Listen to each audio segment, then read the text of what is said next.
I make the rules here. Not you, not anybody.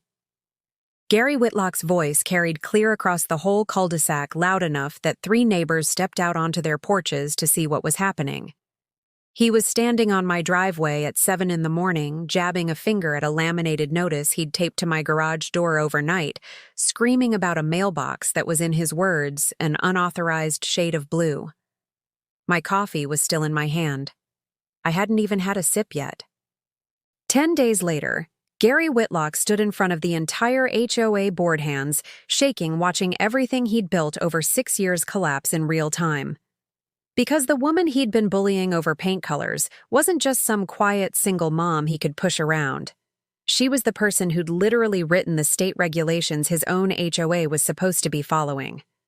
Stick around, because by the time this is over, Gary's not the only one who's going to wish he'd checked who he was actually dealing with. My name's Simone. I'm a state housing compliance commissioner, which means I spend my career writing and enforcing the exact rules that govern how homeowners associations are legally allowed to operate. I've sat across from HOA boards accused of everything from fair housing violations to straight-up embezzlement, and I've learned that the loudest ones in the room are almost never the ones actually following the rules they love quoting. I moved into Meadowcrest Estates 2 years ago, right after my divorce, wanting nothing more than a quiet street and a fresh start for my daughter. I never once mentioned my job to the neighbors. Old habit. I like people to get to know me before they get weird about what I do for a living. Gary Whitlock had been HOA president for 6 years by the time I moved in. Self-appointed sheriff of the neighborhood in every sense that matters. He drove the same white pickup with the HOA logo magnetized to the door, even though the HOA never actually authorized that logo.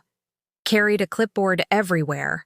Wrote people up for grass a half-inch too long for holiday lights left up 3 days past his personal deadline for anything honestly that let him feel like he was running something bigger than a subdivision full of tired working people just trying to get through their week. Let's slow down here for a second, though, because you need the full picture before you watch what Gary actually did to himself. I'd met Gary exactly twice before that morning on my driveway. Once at a welcome barbecue where he spent 10 minutes explaining the HOA's landscaping bylaws to me like I'd personally asked for a lecture. Once at a board meeting I attended purely out of curiosity, where I watched him steamroll an elderly resident over a fence height dispute so thoroughly the poor man just stopped showing up to meetings altogether. I remember sitting in the back row of that meeting thinking this man has absolutely no idea how many actual laws he's casually breaking in front of a room full of witnesses. I didn't say anything that night either. Some habits you just can't turn off even off the clock. I didn't say much either time. Kept my job to myself the way I always do at first. Just watched. Old professional habit, you learn more about somebody by letting them talk than by telling them who you are. Here's the thing about Gary. He wasn't actually powerful. He was petty, and petty men mistake volume for authority every single time. He'd built his entire identity around that clipboard, around being the guy who could make your life difficult over a mailbox color. And somewhere along the way, 6 years of nobody pushing back had convinced him the rules genuinely were whatever he decided they were that morning. He wore the same navy windbreaker every single day, it seemed, rain or shine, like a self-appointed uniform. Residents used to joke that Gary would show up to his own funeral in that windbreaker clipboard tucked under one folded arm even then. That morning on my driveway wasn't really about the mailbox. I understood that pretty fast. It was about me being new, being on my own. Being, in Gary's mind, apparently exactly the kind of resident least likely to fight back. He was wrong about that in about the biggest way a person can be wrong. I didn't argue with him on the driveway. Just told him I'd look into the color code, thanked him for the notice, and went inside. My daughter asked me why the loud man was yelling. I told her some people think being loud is the same thing as being right. She's 7. She got it faster than Gary ever would. She asked me if I was going to paint the mailbox. I told her no. Not yet, not until I understood whether the man yelling actually had any right to make me. She thought about that for a second and said, like when a kid says a game has rules but won't show you the rule book. Kids sharper than half the adults I deal with professionally. That should have been the end of it. It wasn't. 3 days later, Gary posted a formal violation notice in the community newsletter with my address listed specifically, calling out my repeated non-compliance repeated when this was the first and only notice I'd ever received. He'd made up a pattern that didn't exist, printed it for 400 households to read over their morning coffee. I want you to sit with that for a second because I sure did. A man was willing to straight up lie in an official HOA communication just to make an example out of the new single mom on the block. I still didn't say anything. Not yet. In my line of work, you learn that reacting fast to somebody like Gary just gives him a bigger stage. You wait. You watch. You build the file before you ever open your mouth. A week after the newsletter, my neighbor Denise Sweetwoman lived 2 doors down, raised 3 kids mostly on her own after her husband passed, got hit with a violation for a wheelchair ramp she'd installed for her mother. Gary claimed it violated uniform exterior aesthetic standards. A wheelchair ramp for an 82-year-old woman who needed it to leave her own daughter's house. Denise showed me the notice on her front porch, hands shaking harder than her voice was. Said she didn't have the money to fight an HOA in court, didn't even know where you'd start something like that. Said she figured she'd just have to find another way to get her mother in and out of the house. I remember standing there thinking not on my watch, though I didn't say it out loud yet. That was the moment I stopped being curious and started being professional about this. Here's what most people don't know about state housing law, the exact thing I've spent 11 years enforcing. HOAs cannot legally deny reasonable accommodations for disability under fair housing statutes. Not shouldn't, cannot. It's not a gray area.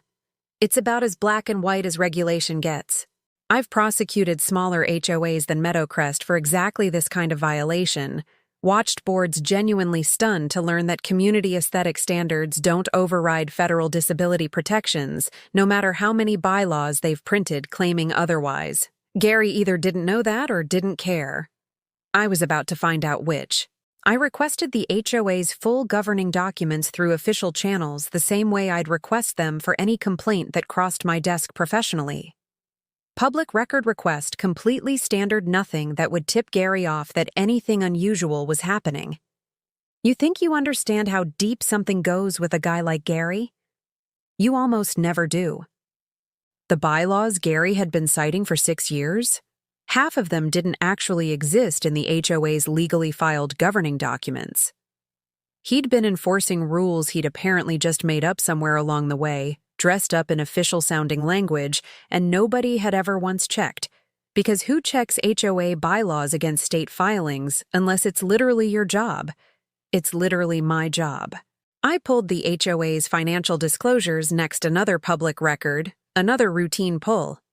Found something that had nothing to do with mailbox colors at all.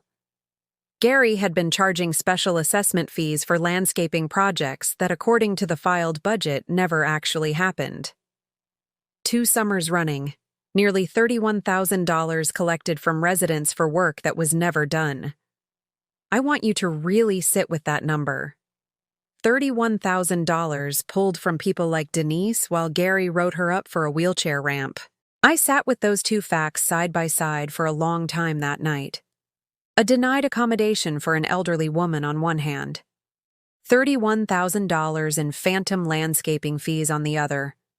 Same man, same clipboard, same 6 years of nobody thinking to check either one. I didn't confront him yet.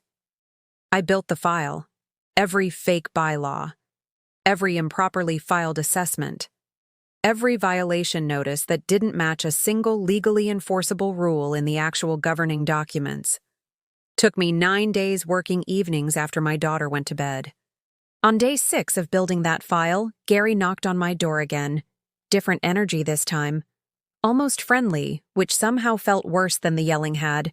Said he'd heard through the grapevine that I worked for the state somewhere. Asked real casual what department exactly.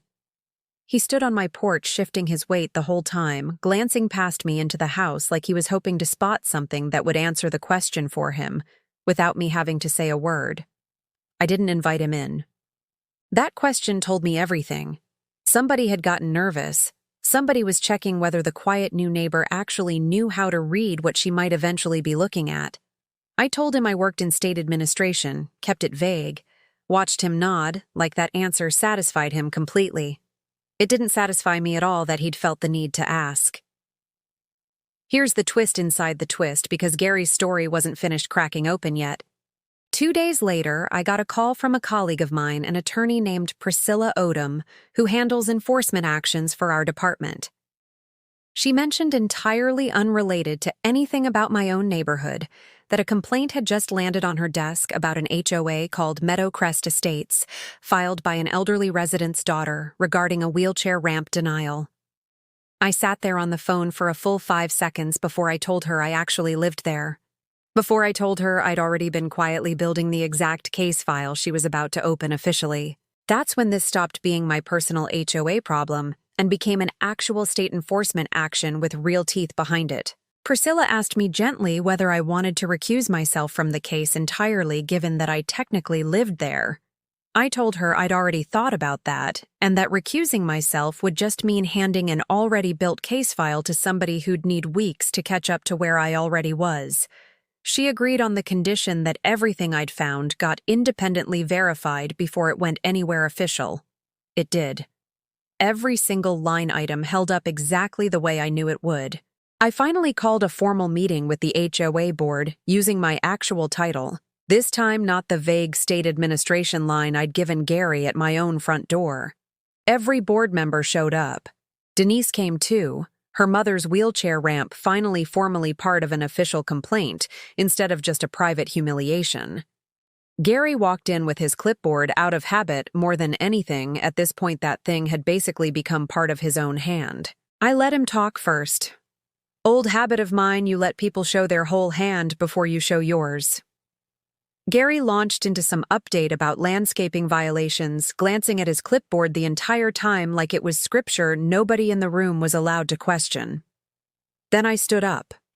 I told the board my name, my actual title, and that I'd spent the last 9 days conducting an informal review of Meadowcrest's governing documents against what had actually been filed with the state.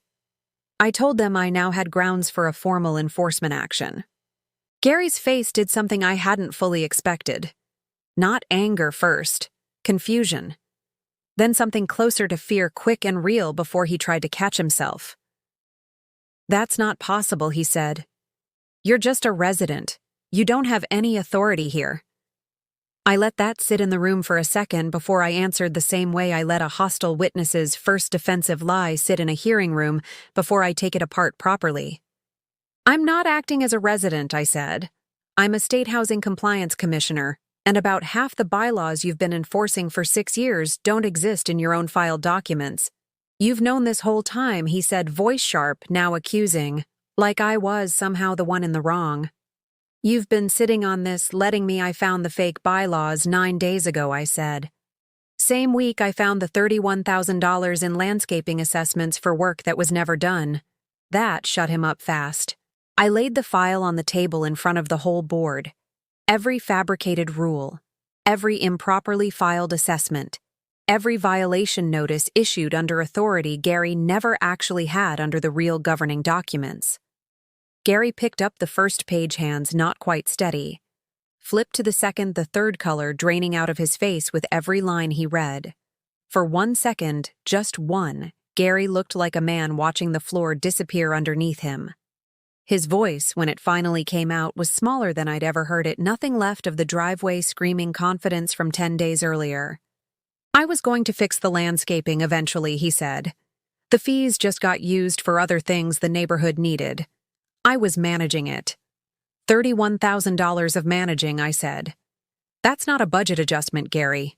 That's fraud." Then just as fast, something harder crept back into his voice. He straightened up, started talking about how hard it was running an HOA, how nobody appreciated the work, how he'd kept this neighborhood orderly for 6 years, while everybody else just complained from the sidelines. "Nobody ever thanked me for any of it," he said, looking around the room like he genuinely expected sympathy. "You try keeping 400 households in line and see how grateful anybody is." One of the other board members, a quiet man named Fletcher, who'd rarely spoken up in 6 years of Gary running, every meeting, finally said something. told Gary that keeping people in line was never actually in the job description, that the bylaws, the real ones, the ones filed with the state, talked about service, not control. Gary didn't have anything to say back to that either. "You kept us in line by lying about the rules," Denise said, quiet, steady. "You denied my mother a wheelchair ramp based on a bylaw that doesn't legally exist." Gary didn't have an answer for that. He looked around the room like maybe somebody would back him up. Nobody did. I told the board plainly that the state was opening a formal enforcement action against Meadow Crest Estates, that Gary's authority as president was suspended effective immediately pending investigation, and that every improperly denied accommodation request, starting with Denise's mother's ramp, would be resolved within the week under my department's direct oversight. Gary tried one more angle, said he'd get a lawyer, said the state had no business interfering in a private community's affairs.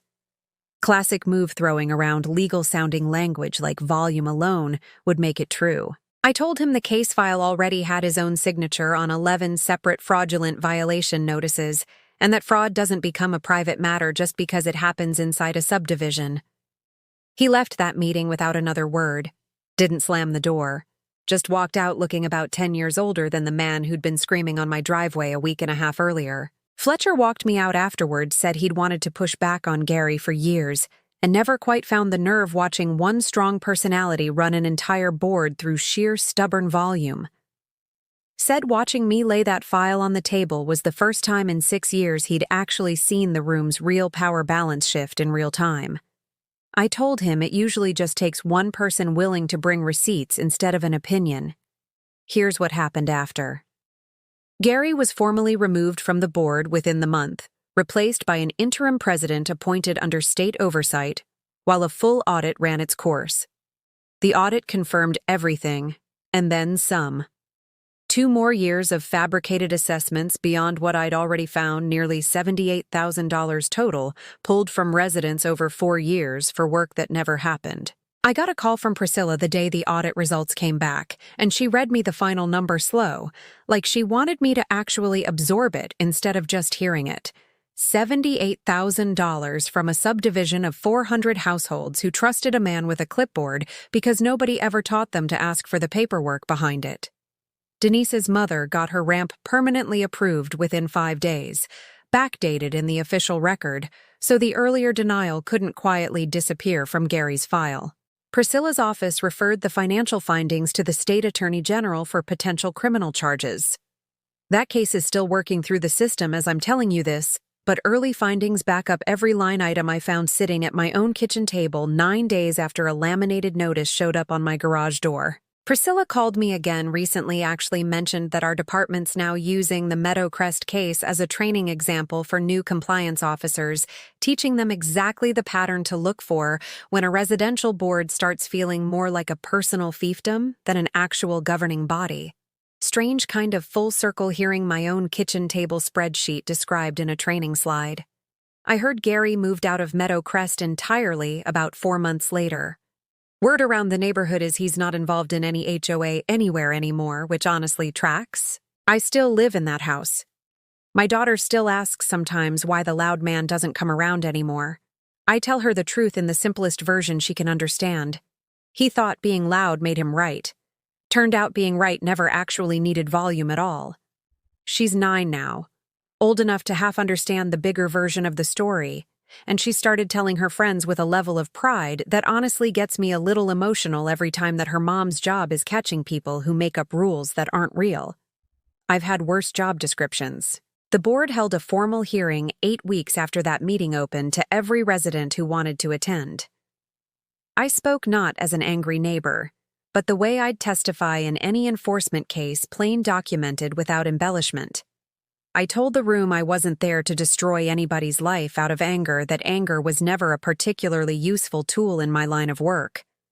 I told them accountability had to come before anything resembling forgiveness could mean anything real, and that Gary's punishment mattered less to me than making sure the next new single mom who moved onto this street never had to build a case file at her own kitchen table just to get treated fairly. Denise squeezed my hand afterward, told me her mother cried the first morning she used that ramp without anyone questioning her right to it. That more than anything in the whole case file is the part I still think about. If you've ever been underestimated by somebody who never once bothered checking who they were actually dealing with, tell me about it in the comments. And if this one had you rooting for the quiet new neighbor the whole way through, send it to somebody who's ever dealt with their own version of Gary Clipboard and all. Every neighborhood's got one.